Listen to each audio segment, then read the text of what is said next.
In stage 21, we encountered the perfect passive participle. These are adjectives that describe nouns in terms of what has happened to them.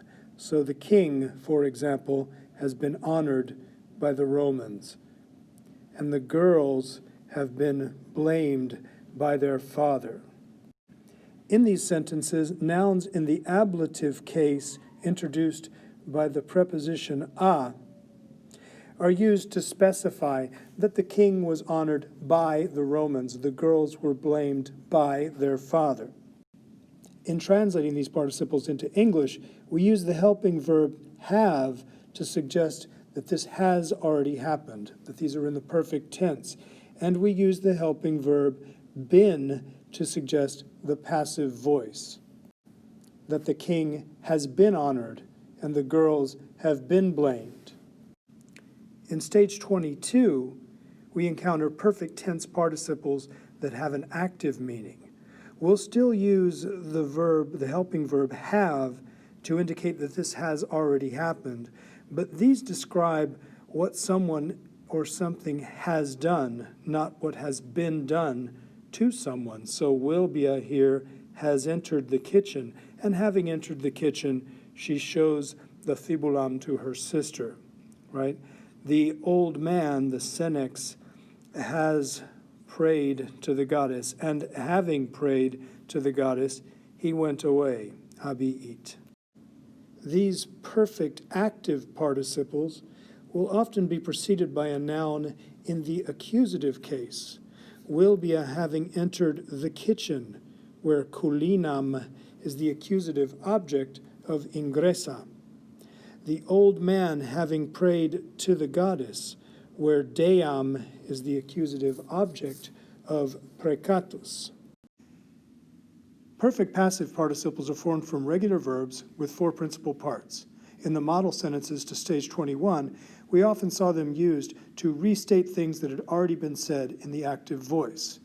Here, the architect praised the craftsman because he was skillful, and the craftsman, having been praised by the architect, was very happy. In the first sentence, the architect is the nominative subject and the craftsman the accusative object of laudavit. In the second one, the situation is reversed. The craftsman is the nominative subject of the participle laudatus, and the architect is in the ablative case preceded by the preposition ab, meaning by. The workman, having been praised by the architect, was very happy. Perfect active participles come from verbs with only three principal parts, known as deponent verbs. These active participles can take the place of verbs in the perfect tense without requiring the sentence to be reorganized. Here, the thief cautiously entered the baths, and having entered the baths, hurried to the sacred fountain.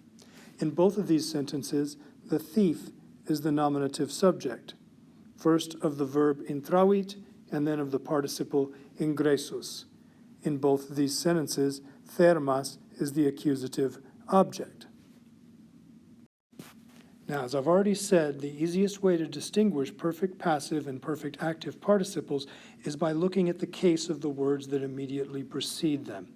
In this passage from Amor Omnia Vincit, we have two participles, decepta and conspicata, that both describe Wilbia. The first one is passive because it describes Wilbia as having been deceived ab eo, by him, which is to say, by the soldier who deceived her. Right? The second one, conspicata, describes not what has been done to Wilbia, but what Wilbia has done. Wilbia, however, hunc modestum conspicata, having seen this modestus, statim eum amavit, immediately fell in love with him. So hunc modestum is the accusative object of the participle conspicata that describes what Wilbia has done. Decepta is passive, conspicata is active. Now, the last thing that I want to point out to you about perfect passive and perfect active participles is that although these participles look very similar, they cannot be used interchangeably. Regular verbs with four principal parts, like decipio, to deceive, for example, only have a perfect passive participle, deceptus, which can only mean having been deceived and will never be used to mean having deceived. So you can't just put an accusative object in front of the word decepta and suddenly turn it into a perfect active participle. It doesn't work that way. Deponent verbs with only three principal parts, conspicor, to catch sight of, or see, for example, can only form a perfect active participle, in this case, conspicatus, which can only mean having seen and can never mean having been seen. So you can't just put an ablative agent, by Modestus, in front of this and transform it into a perfect passive participle. It's stuck in the active voice because it comes from a deponent verb. We'll talk a lot more about deponent verbs going forward, but for now, that's all you need to know.